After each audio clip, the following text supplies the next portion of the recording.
Shalom teman-teman semuanya. Coba suaranya ini di ibadah teens and youth ya, bukan di ibadah lansia. Sekali lagi, shalom teman-teman. Apa kabar semuanya? Yang lebih semangat lagi, apa kabar semuanya? Oke, sebelum duduk boleh kasih apa ya? Fist bump boleh kali ya, ke kanan kirinya bilang kamu luar biasa. Ya, silahkan duduk teman-teman. Hari ini kita mau sama-sama belajar tentang firman Tuhan, tapi sebelumnya saya mau mengucapkan selamat Paskah. Apapun keadaan kita, ketahuilah bahwa ada satu sosok yang menyayangi kita, yaitu Tuhan Yesus Kristus. Dia yang mati buat kamu, dan bukan hanya Tuhan Yesus mengasihi kita, tetapi Tuhan Yesus juga berkuasa. Dia bukan hanya mati, tapi dia adalah Tuhan yang bangkit buat kita. Karena itu kita merayakan hari Paskah dengan bersuka cita. Dan hari ini kita mau sama-sama merenungkan firman Tuhan yang diberi tema transformation. Sama-sama katakan transformation. Kita mau baca ayat di dalam firman Tuhan di 2 Korintus 5 ayat yang ke-17. Ayatnya ada di depan, kita mau baca bersama-sama dengan semangat. Di sini gak ada yang ikut puasa kan ya teman-teman? Kalau gak ikut puasa berarti harus full volume nih suaranya ya. 2 Korintus 5 ayat 17 kita baca sama-sama 1, 2, 3. Jadi siapa yang ada di dalam Kristus, ia adalah ciptaan baru. Yang lama sudah berlalu, sesungguhnya yang baru sudah datang. Kalau kita berbicara soal transformasi, mungkin di pemikiran kita yang langsung kebayang adalah transformer. Ada yang pernah nonton film Transformer, boleh angkat tangan? Ada beberapa ya. Transformer itu perubahan dari satu truk ya, mobil, berubah jadi robot. Alat yang hanya bisa jadi transportasi, jadi sesuatu yang luar biasa, yang bahkan bisa perang-perangan ya, bisa menyelamatkan orang. Transformasi itu berbicara soal perubahan. Tetapi kalau kita ngomong soal transformasi teman-teman, perubahan yang dimaksud adalah perubahan ke arah yang lebih baik. Karena kalau berubah tapi ke arah yang lebih buruk, itu namanya bukan transformasi, tapi deformasi, deform. Tapi ketika kita, firman Tuhan bilang siapa yang ada di dalam Kristus, dia adalah ciptaan yang baru. Artinya kita diubahkan, kita ditransformasi. Ada seorang guru, dia lagi mau ngajarin soal transformasi sama anak-anak di sekolahnya. Lalu dia mengambil satu kotak kaca. Kemudian kotak kaca ini nggak ada tutupnya, di dalamnya ada kepompong. Dan guru ini bilang, kita mau belajar hari ini tentang transformasi namanya metamorfosis. Ya, teman-teman juga pasti udah tahu. Metamorfosis itu perubahan dari ulet, ya, terus jadi kepompong, kemudian jadi kupu-kupu. Tapi anak-anak ini sama sekali belum pernah ngelihat proses perubahan dari kepompong ke kupu-kupu. Saya juga nggak yakin teman-teman pernah lihat deh. Kan biasanya cuma baca di textbook ya.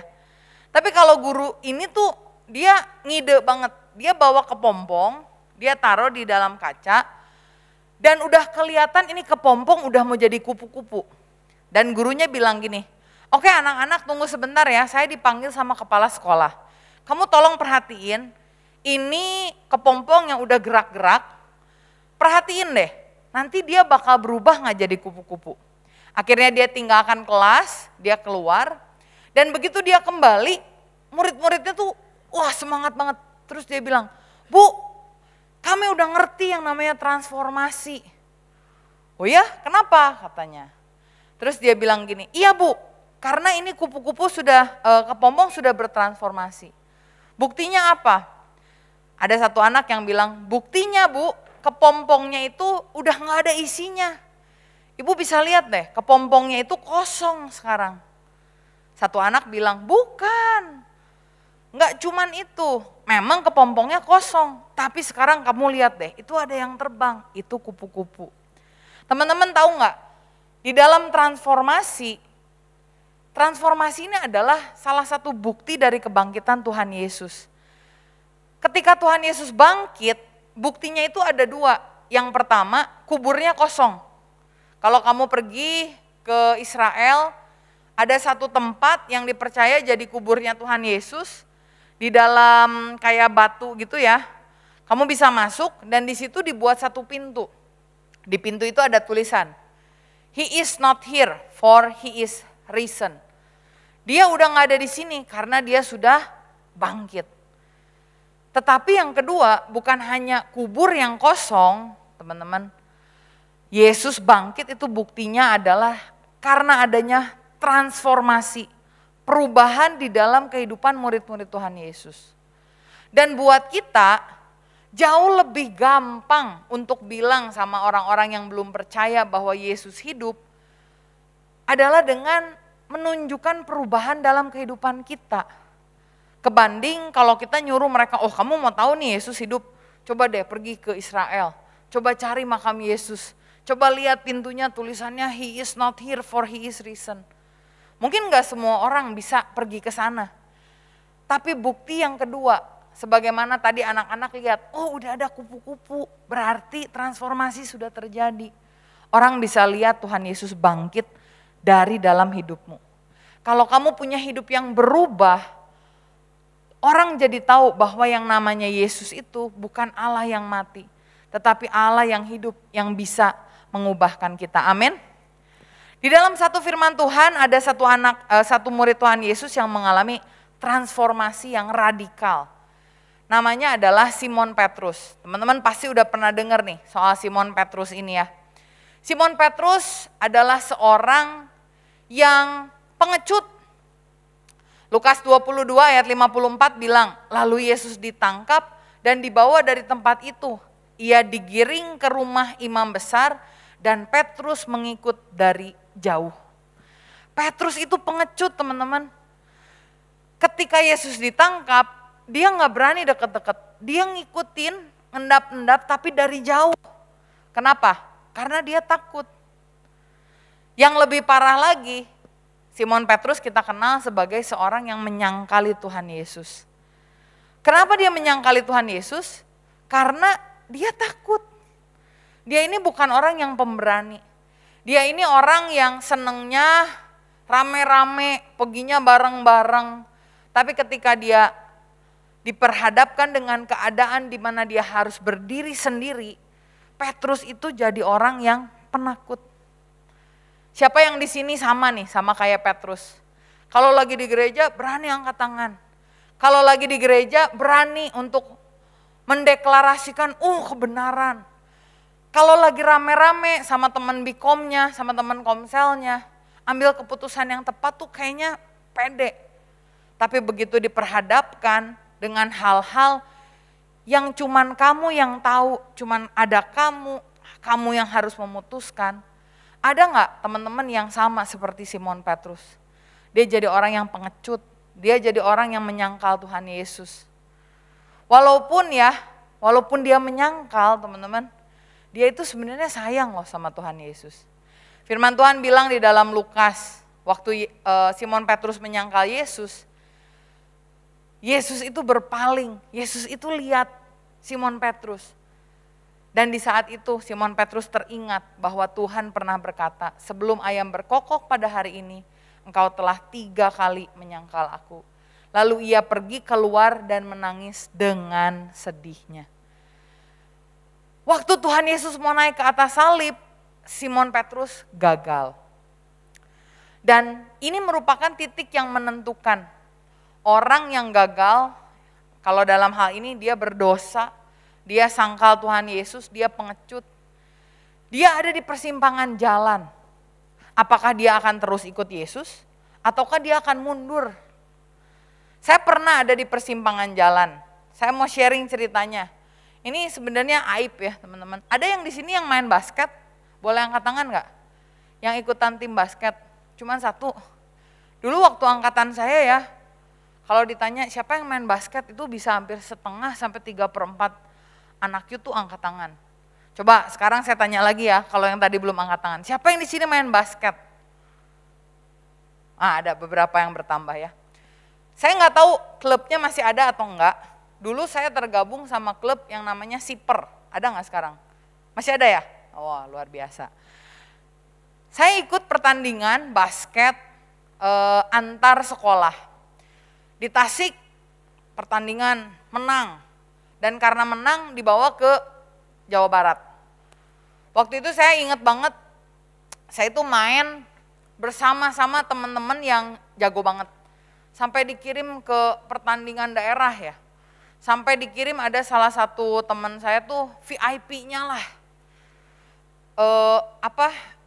Player maker disebutnya. Wah, dia jago banget lah kalau main. Nah, waktu saya main di Bandung, teman-teman, ada satu kejadian yang sangat menyakitkan ya. Dimana waktu di babak final, saya tuh melakukan sebuah kebodohan, dimana saya nge-shoot dengan semangatnya dan masuk, tetapi ternyata setelah saya sadar, itu saya nge-shoot kering sendiri. Dia pernah basket nge-shoot kering sendiri. Biasanya kalau orang yang nendang ya, main bola kan nendang ke gawang sendiri, adalah gol bunuh diri kan dibilangnya ya. Tapi biasanya enggak sengaja. Saya juga enggak sengaja sih, tapi ini posisinya di dalam basket nih. Dan teman-teman tahu enggak, kelompok saya itu ya, grup saya, sekolah saya itu kalah cuma 1,5 bola. 1 bolanya itu, skornya 2 kan ya. Itu yang kontribusi saya, karena tadi salah nge-shoot. Dan di situ saya benar-benar kecewa, benar-benar sedih, benar-benar malu, benar-benar menyesal, nangis. Saya bisa membayangkan sih, Simon Petrus tuh pasti bahkan lebih menyesal dari saya. Cuman yang berbeda dengan yang dia lakukan dan saya lakukan. Waktu saya gagal main basket, saat itu saya memutuskan saya seumur hidup udah gak mau main basket lagi. Itu pertandingan terakhir saya. Semenjak itu saya nggak pernah masuk lagi ke klub, saya udah nggak pernah lagi ikutan olahraga basket, saya udah nggak pernah lagi waktu SMA ikutan tim basket, dan sampai sekarang udah nggak pernah lagi ikut pertandingan basket. Tetapi di dalam kehidupan Simon Petrus dia berbeda. Teman-teman belajar dari kehidupan Simon Petrus bersama-sama. Kalau tadi saya ngomongin soal basket ya, kalau ngomongin soal basket ya itu optional lah. Teman-teman boleh, kalau kayak saya tadi, boleh ikutan terus, memutuskan oke, saya mau jadi atlet, atau mau mundur, it's not a problem, bukan masalah. Kamu kan bisa kerja, jadi orang dapat kerjaan lain, cari penghasilan lain, enggak harus lah. Tapi kalau berbicara soal kerohanian, jangan sampai kita malah salah ambil langkah. Dalam kehidupan murid-murid Tuhan Yesus, ada orang yang tidak ditransformasi oleh salib Kristus. Namanya siapa? Yudas Iskariot. Yudas Iskariot adalah orang yang sama-sama menyangkal Yesus. Sama-sama pengecut. Sama-sama menukar Tuhan Yesus. Sama-sama enggak berdiri bareng sama Tuhan Yesus. Sama seperti Simon Petrus. Tapi bedanya Simon Petrus diubahkan. Sementara Yudas Iskariot terhilang. Malam ini saya berdoa. Kalau teman-teman datang hari ini, dengar firman ini, saya percaya ini bukan sebuah kebetulan. Tuhan pengen kalian gak jadi Yudas Iskariot. Tuhan pengen walaupun kalian pernah gagal, kamu menjadi Simon Petrus yang mengalami transformasi dan diubahkan. Nah pertanyaannya gimana sih caranya si Simon Petrus ini bisa mengalami perubahan? Saya mau bacakan firman Tuhan, menunjukkan kepada kalian respon dari Simon Petrus ketika dia mendengar kabar tentang kebangkitan Tuhan Yesus. Di dalam Lukas 24 ayat 1 sampai 11, kita mau baca berganti-gantian ya. Saya pasal yang ganjil, teman-teman pasal yang genap dan seterusnya sampai ayat yang ke-11. Kita baca sama-sama di dalam Lukas pasalnya yang ke-24, ayat 1 sampai 11. Mungkin teman-teman di multimedia boleh bantu saya ya. Lukas 24 ayat 1 sampai 11. Saya baca ayat ganjil, teman-teman baca ayat genap. Ayat 1, tetapi pagi-pagi benar pada hari pertama minggu itu mereka pergi ke kubur membawa rempah-rempah yang telah disediakan mereka. Ayat kedua.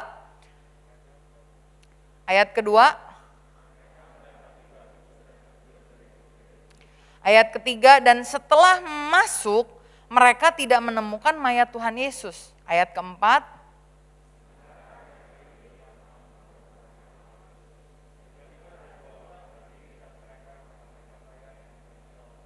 ayat kelima, mereka sangat ketakutan dan menundukkan kepala, tetapi kedua orang itu berkata kepada mereka, mengapa kamu mencari dia yang hidup di antara orang mati? Ayat 6,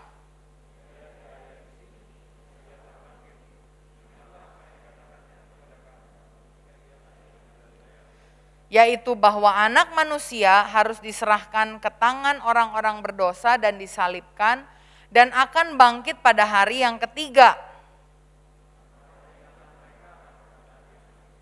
Dan setelah mereka kembali dari kubur, mereka menceritakan semuanya itu kepada ke-11 murid dan kepada semua saudara yang lain. Ayat 10.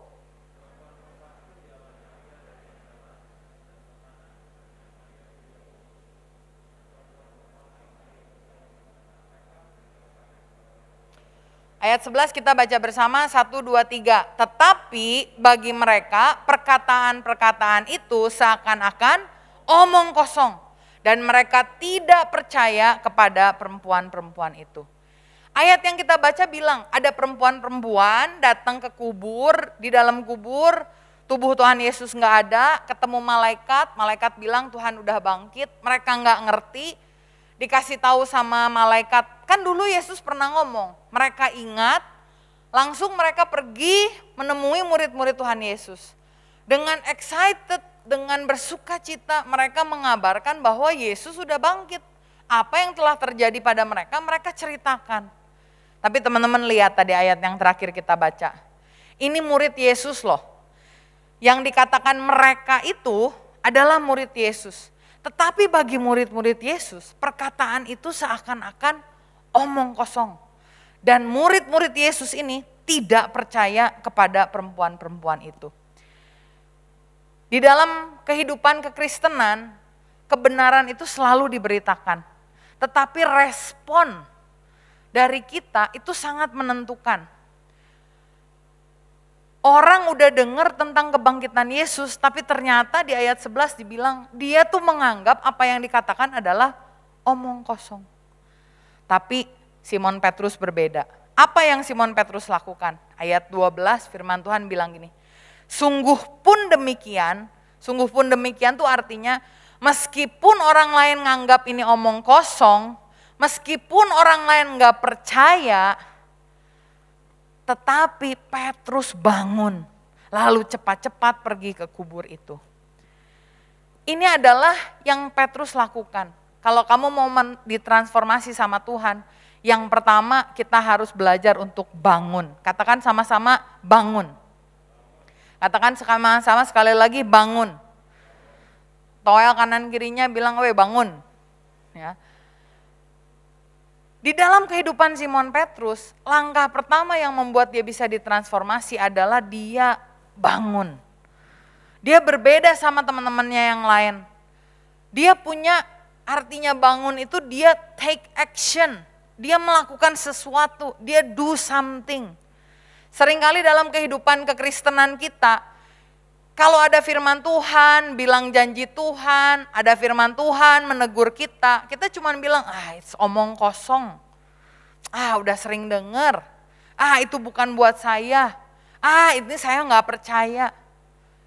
Ketika kamu memiliki respon yang seperti itu, siapapun yang khotbah di sini, apapun yang dikhotbahkan, percaya hidup kamu gak akan bisa berubah. Tapi kalau kamu sama seperti Simon Petrus, nggak dengar orang sekitarnya, tapi kamu bangun, maka kamu akan mengalami transformasi. Ada seorang anak muda, dia ngelihat satu email dari kampusnya bilang gini, isi survei ini, begitu kamu isi survei ini, kamu akan mendapatkan 5 juta rupiah. Dan dilihat ini tuh emailnya bukan dikirim ke dia doang, dikirim ke banyak orang. Emailnya waktu dicek benar dari kampus. Lalu dia isi. Teman-teman tahu gak apa yang terjadi setelah dia isi? Waktu dia isi, dia dapat loh 5 juta. Dia tanya sama temennya, karena dia punya teman dekat di sekolah. Dia tanya, kamu isi gak survei? Enggak isi. Itu kan disebut dapat 5 juta. Oh ya? Oh saya kira tuh cuman kayak buat mancing doang. Ternyata beneran dapat loh teman-teman. Di dalam kehidupan kita seringkali kita menganggap janji Tuhan itu omong kosong. Perkataan Tuhan itu omong kosong. Tapi mari hari ini kita sama-sama belajar dari Simon Petrus. Belajar untuk bangun, belajar untuk take action, belajar punya inisiatif. Orang yang punya inisiatif, ini kalau nggak ngomongin kerohanian, kalau ngomongin urusan soal kerjaan, peluang usaha, orang yang inisiatif punya rate kesuksesan jauh lebih besar daripada orang yang tidak punya inisiatif. Ada satu orang namanya Eddie Rickenbacker. Dia adalah seorang yang gak punya kenalan, gak punya uang, tapi dia pengen banget bekerja di industri otomotif. Lalu dia bilang gini, saya mau kerja, ada satu perusahaan namanya Fryer Millers. Dia bilang saya mau kerja di situ, gak tahu gimana caranya. Teman-teman tahu gak apa yang dia lakukan? Dia datang ke salah satu bengkel dari si Fryer Miller ini. Pagi-pagi dia datang dan dia bilang gini, saya hari ini mau kerja. Terus orang yang di sana tanya, lah kamu masih muda, siapa yang mempekerjakan kamu? Dia jawab, enggak ada, tapi saya mau kerja di sini. Dan hari itu dia mulai bekerja tanpa digaji. Keesokan harinya, sebelum pemilik bengkel datang, dia udah datang duluan dan dia ngeliat, wah ada tumpahan oli nih. Dia mulai kerjain, dia mulai bersihin. Dan ketika pemiliknya datang, dia ditanya, kamu ngapain di sini? Saya lagi kerja. Emang siapa yang mempekerjakan kamu? Enggak ada, tapi saya pengen kerja di sini. Setiap hari dia datang dan teman-teman tahu nggak? Akhirnya dia dapat pekerjaan itu. Dan di antara teman-teman seangkatannya, si Edi ini dikenal jadi orang yang paling jago pegang otomotif. Bahkan dia dikirim jadi salah satu teknisi untuk ngurusin otomotifnya, perang pesawat-pesawat buat perang. Kenapa bisa gitu? Karena dia punya inisiatif. Kalau kamu pengen diubahkan sama Tuhan, take initiative, kamu bangun. Gak usah didorong-dorong, ayo dong pelayanan, ayo pelayanan. Gak usah diajak-ajak, ayo dong Bikom, Komsel, ayo. Ayo nanti kalau Bikom 10 kali dapat apa. Kamu itu udah gede dan belajar seperti Simon Petrus. Kalau kamu mau diubahkan, yang pertama yang dia lakukan adalah take initiative, bangun. Yuk kita sama-sama bangkit berdiri, bangun. Ayo bangun. Nah bangun. Ada orang-orang yang udah disuruh bangun juga, alah ngapain sih ini teh. Ya sekarang boleh duduk lagi. Cuman saya pengen kalian mengaplikasikan hal yang sama. Kalau ada orang suruh bangun, kamu langsung bangun. Bahkan sebelum disuruh, kamu punya inisiatif. Sama seperti Petrus. Petrus dapat mujizat banyak, lebih dari teman-temannya yang lain. Karena dia selalu jadi orang yang bangun. Waktu orang-orang lagi takut lihat Yesus jalan di atas air. Petrus bilang, Tuhan kalau itu engkau, biarkan aku turun nih dari kapal nih, aku pengen berjalan juga. Petrus adalah orang yang punya inisiatif. Orang boleh bilang omong kosong, orang boleh bilang gak percaya, tapi dia bangun. Dia bangun, dia lari, dia menuju ke kubur itu. Yang kedua, apa sih yang dia lakukan sehingga dia bisa ditransformasi? Ayat selanjutnya, ayat ke-12, dikatakan ketika ia menjenguk ke dalam, ia melihat hanya kain kafan saja. Ya. Lalu dia cepat-cepat pergi, ketika ia menjenguk ke dalam, ia hanya melihat kain kafan saja. Di dalam Yohanes pasal 20, apa yang dilakukan Petrus ditulis dengan lebih detail. Yohanes 20 bilang gini, maka berangkatlah Petrus dan murid yang lain ke kubur itu, keduanya berlari bersama-sama, tetapi murid yang lain, dipercaya ini Yohanes, itu berlari lebih cepat daripada Petrus, sehingga lebih dahulu sampai di kubur. Karena Yohanes itu lebih muda, waktu lari sama Petrus, dia nyampe lebih cepat. Ia menjenguk ke dalam dan melihat kain kafan terletak di tanah. Akan tetapi ia tidak masuk ke dalam. Tapi Petrus berbeda, ayat ke-6. Maka datanglah Simon Petrus juga menyusul dia dan masuk ke dalam kubur itu. Yohanes lari bareng sama Petrus. Tapi begitu mau masuk ke kubur dia berhenti, terus dia cuma nengok. Sementara Simon Petrus memang larinya agak lambat, tapi begitu dia datang, dia langsung masuk ke dalam kubur itu. Dia menyusul dan dia masuk ke dalam kubur. Artinya apa sih teman-teman? Artinya gini, kalau kamu mau mendekat sama Tuhan, jangan berhenti di pintu kubur. Kalau kamu mau dekat sama Tuhan, masuk. Seringkali kita tuh ya hanya berdiri di pintu kubur, maksudnya gimana? Yang penting ibadah 1 kali seminggu selesai. Yang penting ya baca Alkitab sehari sekali 1 pasal, ngerti nggak ngerti selesai. Yang penting kalau ibadah praise and worship, yang penting saya datang nyanyi lah, nyanyinya juga lip sync, nggak usah angkat tangan, nggak usah loncat. Kalaupun doa nggak usah sampai yang aduh nangis apa gimana, nggak usah. Yang penting saya masih orang Kristen. Itu yang disebut dengan kamu lari tapi kamu berhenti sampai di liang kubur. Hari ini saya mau tantang teman-teman. Untuk teman-teman bisa masuk. Untuk teman-teman ikut sama Simon Petrus. Benar-benar mendalami. Benar-benar melihat. Benar-benar ngerasa. Benar-benar ngelihat banget nih. Wah di dalam kubur tuh seperti apa ya. Bahkan saya rasa bukan hanya masuk. Petrus tuh bakal bongkar-bongkar kain kapannya kali. Artinya dia benar-benar encounter. Nah seringkali kita nggak bisa masuk di dalam hadirat Tuhan, nggak bisa lebih dekat sama Tuhan karena apa sih? Banyak anak muda yang bilang, aduh saya tuh ngerasa belum rohani Ci, banyak berdosa Ci. Saya ngerasa aduh banyak salah, saya malu sama Tuhan.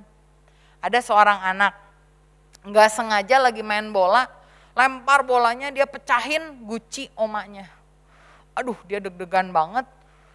Dia ambil tuh si pecahan gucinya, dia coba lem gak bisa, akhirnya dia selotip. Dia selotipin, memang kebentuk lagi sih kayak guci gitu ya. Dia taruh, terus dia berharap omaknya gak akan tahu. Dan semenjak hari itu setelah dia memecahkan guci, dia gak berani ketemu sama omaknya. Biasanya setiap sore dia ngobrol sama omaknya, dia main sama omaknya, dia baca cerita, dia bahkan bantu omanya masak, tapi semenjak dia pecahin guci, dia gak berani ngomong sama omanya. Sampai satu hari, omanya datang ketemuin dia, dan omanya bilang, kamu tahu gak, oma tuh tahu loh kamu pecahin guci. Gak apa-apa kok, asal kamu minta maaf, oma gak akan marah, gak akan minta kamu ganti gucinya. Dan di situ anak ini nangis, anak ini merasa bersalah banget. Tapi dia merasakan bahwa oma mengasihi dia. Ketika Petrus mau masuk ke dalam kubur, teman-teman tahu nggak? Saya rasa nih ya, Petrus tuh baru menyangkal Yesus di hari Jumat. Ini kejadian di Minggu pagi. Selama Jumat ke Minggu, Petrus tuh belum ketemu Yesus lagi loh. Pasti Petrus tuh merasakan berdosa. Pasti Petrus tuh merasakan, aduh nggak enak, aduh saya udah nyangkal Tuhan, saya udah berdosa sama Tuhan, saya nggak menyenangkan Tuhan. Tapi apakah perasaan-perasaan itu menghentikan Petrus untuk tidak masuk ke dalam kubur? Enggak, Petrus masuk aja. Kenapa sih dia begitu? Karena dia tahu dosa yang dia buat, sebelum dia buat Tuhan Yesus udah tahu. Markus 14 ayat 30 tadi bilang, lalu Yesus berkata kepadanya, aku berkata kepadamu, sesungguhnya pada hari ini, malam ini juga, sebelum ayam berkokok 2 kali, engkau telah menyangkal aku 3 kali.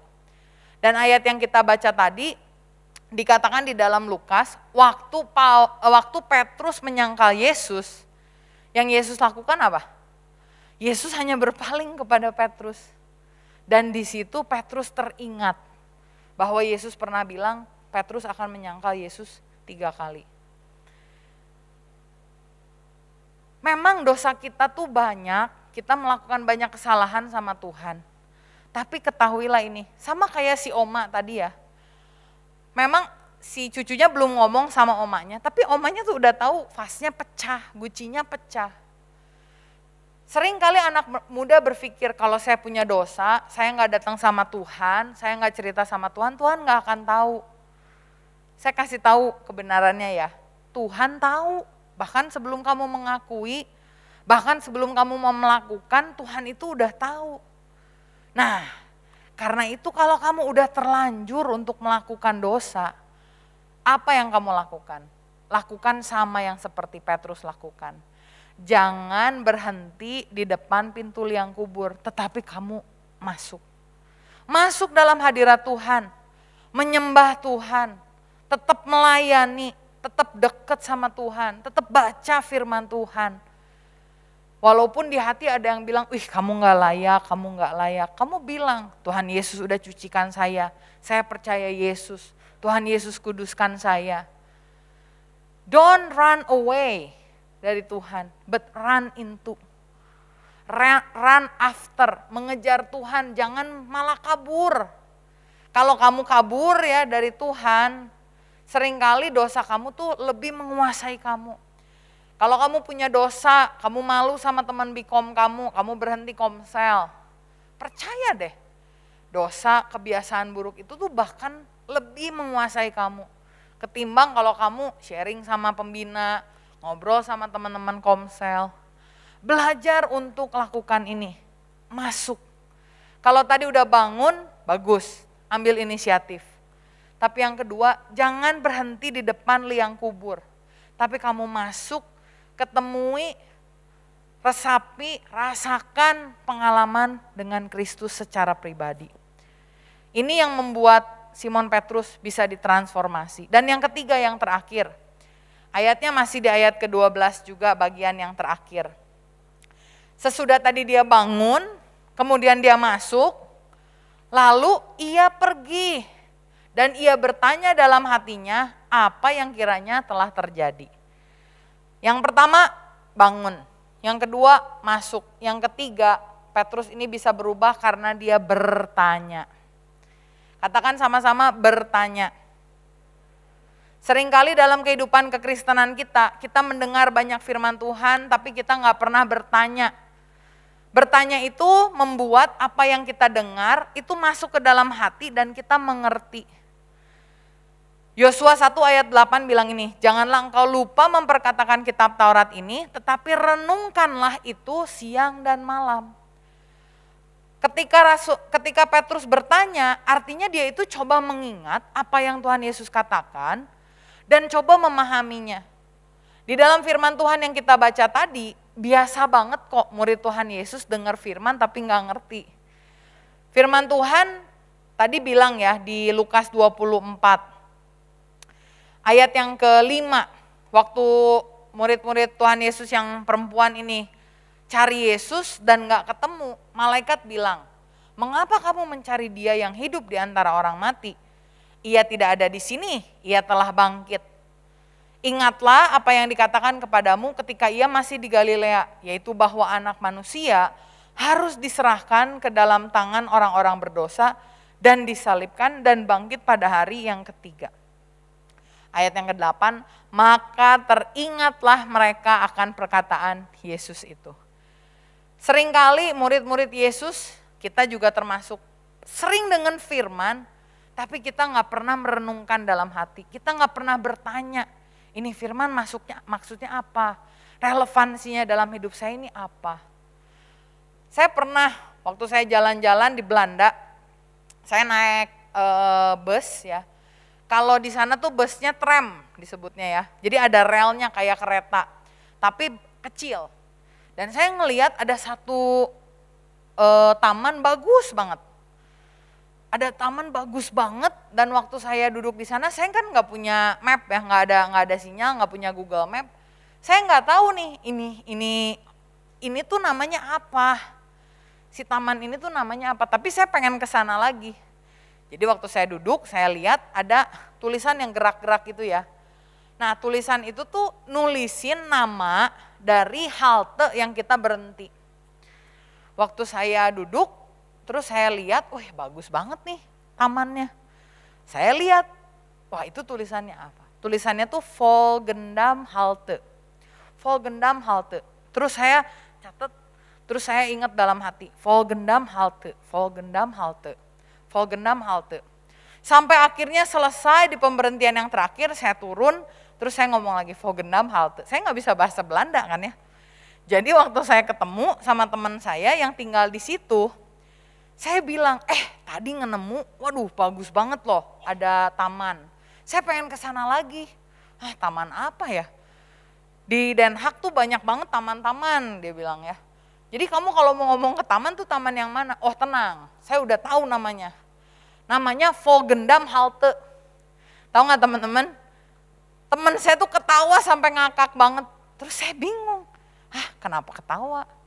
Ternyata Volgendam Halte itu artinya next station atau pemberhentian selanjutnya. Jadi waktu saya lihat si taman itu yang saya baca Volgendam Halte itu bukan nama tamannya. Dia cuma bilang ini next stop apa gitu ya. Tapi saya nggak memahami, saya nggak ngerti.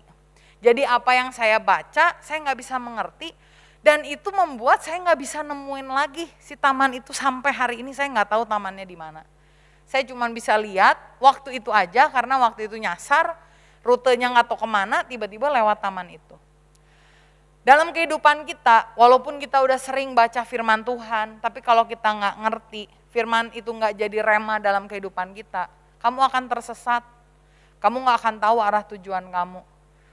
Kamu mungkin bisa sama kayak anak sekolah minggu ya, ayo ayat hafalan apa? Oh ya ayat hafalan 1 Tesalonika berapa gitu. Tapi kalau kamu nggak pernah bertanya sama seperti si Petrus ini, sulit buat kamu untuk ditransformasi. Firman Tuhan yang kita dengar itu harus kita renungkan, harus kita resapi sehingga firman ini menjadi rema dalam kehidupan kita. Kalau firman udah merema enak banget, kamu membuat keputusan, firman keluar, kamu tahu apa yang harus dilakukan. Kamu mengalami sesuatu yang buruk, firmannya keluar dari hati kamu jadi rema, itu yang jadi kekuatan kamu untuk kamu bisa berjalan. Karena itu hari ini teman-teman, kita belajar dari Simon Petrus.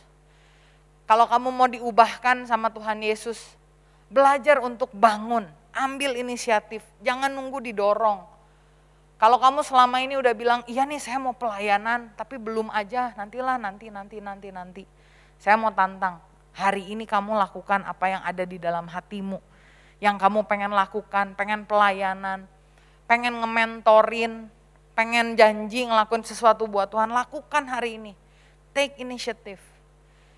Yang kedua, kalau kamu akhir-akhir ini ngerasa saya udah gak pernah lagi doa deket sama Tuhan, gak pernah lagi komsel, datang ibadah hanya ya karena gak enak lah diteleponin jadi saya datang.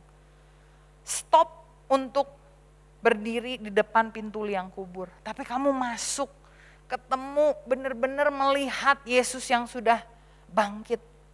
Dan yang terakhir belajar bertanya. Firman Tuhan yang kamu udah baca, coba tanya dalam hatimu. Saya pernah dengar di sini ada journaling kan ya, belajar di jurnal itu ditulis. Firman Tuhan bilang apa, artinya apa dalam hidup saya. Aplikasinya apa, implikasinya apa, harusnya saya ngapain. Belajar bertanya. Dan yang dahsyat adalah ini. Saya mau tutup dengan ini. Sementara tim Praise and Worship boleh maju ke depan.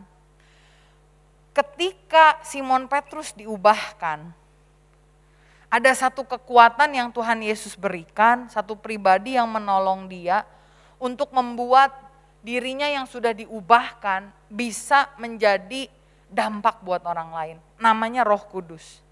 Di dalam Kisah Rasul pasalnya yang keempat, Kisah Rasul pasal keempat ini menunjukkan sekali perubahan dari Simon Petrus yang pengecut menjadi pemberani. Di dalam Kisah Rasul pasal 4, firman Tuhan berkata begini, ketika Petrus dan Yohanes sedang berbicara kepada orang banyak, mereka khotbah kan, mereka tiba-tiba didatangi imam-imam dan kepala pengawal bait Allah, serta orang-orang Saduki. Jadi waktu Simon Petrus khotbah, tiba-tiba imam-imam yang beberapa waktu lalu menangkap Tuhan Yesus itu datang mau nangkep dia juga. Orang-orang ini sangat marah karena Simon Petrus dan Yohanes mengajar banyak orang dan memberitakan bahwa dalam Yesus ada kebangkitan di hari antara orang mati. Mereka ditangkap dan diserahkan ke dalam tahanan sampai keesokan harinya, karena hari telah malam. Tetapi di antara orang banyak yang mendengar ajaran itu, banyak yang menjadi percaya, sehingga jumlah mereka menjadi kira-kira 5.000 orang laki-laki. Pada keesokan harinya, pemimpin-pemimpin Yahudi serta tua-tua dan ahli-ahli Taurat mengadakan sidang di Yerusalem dengan imam besar Hanas dan Kayafas, Yohanes dan Alexander dan semua orang lain yang termasuk keturunan imam besar. Lalu Petrus dan Yohanes dihadapkan kepada sidang itu dan mulai diperiksa dengan pertanyaan ini. Dengan kuasa manakah atau dalam nama siapakah kamu bertindak demikian? Beberapa waktu yang lalu Petrus itu nggak ditanya sama imam besar. Petrus itu ditanya sama pembantu, sama orang yang random. Ketika dia diperhadapkan untuk mengambil sebuah keputusan, Petrus takut. Dia jadi orang yang pengecut, dia menyangkal Yesus. Tapi setelah hidupnya ditransformasi, Petrus nggak jadi takut lagi. Dia diperhadapkan bukan sama pembantunya loh. Ini beneran sama imam-imam besar yang tanya dia, orang-orang penting yang tanya dia. Tapi ada satu perbedaan. Petrus nggak lagi takut, Petrus jadi pemberani. Bahkan di ayat yang ke-8, Petrus menjawab begini, maka jawab Petrus penuh dengan Roh Kudus. Hari ini kita mau belajar, saat kita diubahkan, Roh Kudus mampu menyempurnakan perubahan kehidupan kita. Sehingga kita bukan hanya berubah for our own sake, untuk kebaikan kita aja. Tetapi kita diubahkan untuk kita bisa memberkati orang lain dengan kuasa Roh Kudus. Hari ini kiranya firman mengenai transformasi benar-benar mengubahkan kehidupan kita. Benar-benar kita merasakan ada perubahan dari hidup yang dulu mungkin takut, pengecut, banyak kompromi sama dosa, banyak gak taat sama firman, berubah menjadi satu kehidupan yang penuh dengan inisiatif. Tanpa harus didorong, kamu langsung melakukan. Hidup yang penuh dengan keintiman sama Tuhan, di mana kamu masuk bukan hanya sekedar berdiri di pintu, tetapi kamu benar-benar mengalami Yesus. Dan hidup,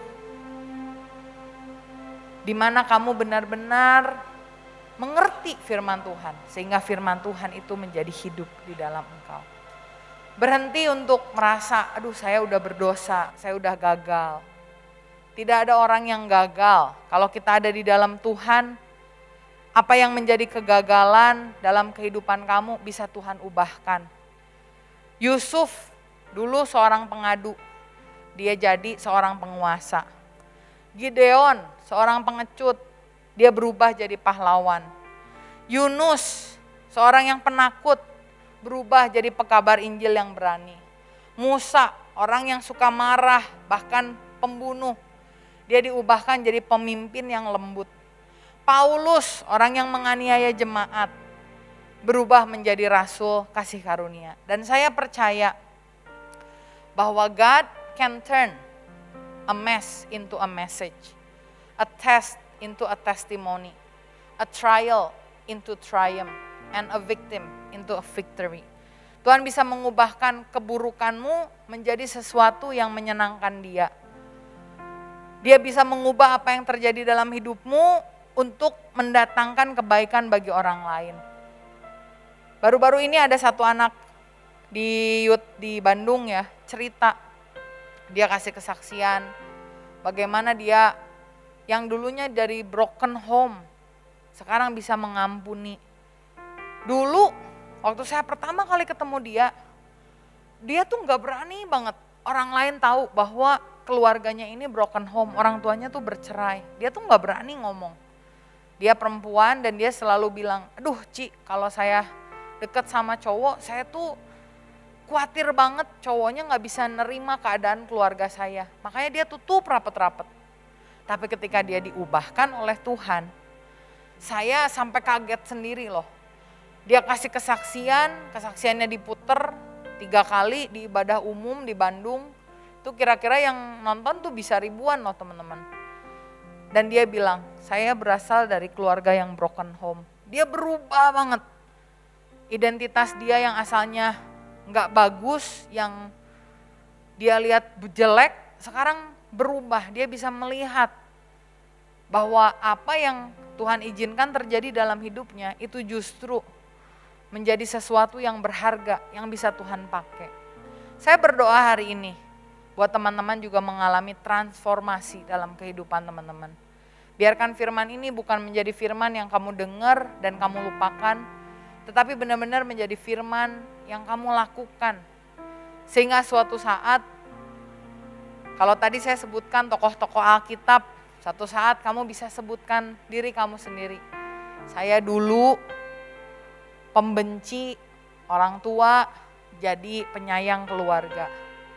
Saya yang dulu tukang nonton film-film yang gak bener, sekarang saya bikin video yang memberitakan kerajaan Tuhan. Saya dulu orang yang suka berkata-kata kasar, sekarang saya berubah jadi seorang penyembah. Dan saya percaya kalau Tuhan bisa lakukan itu di dalam kehidupan Simon Petrus, Tuhan juga bisa lakukan dalam kehidupan kita. Amin. Kita mau bangkit berdiri, kita nyanyikan satu lagu.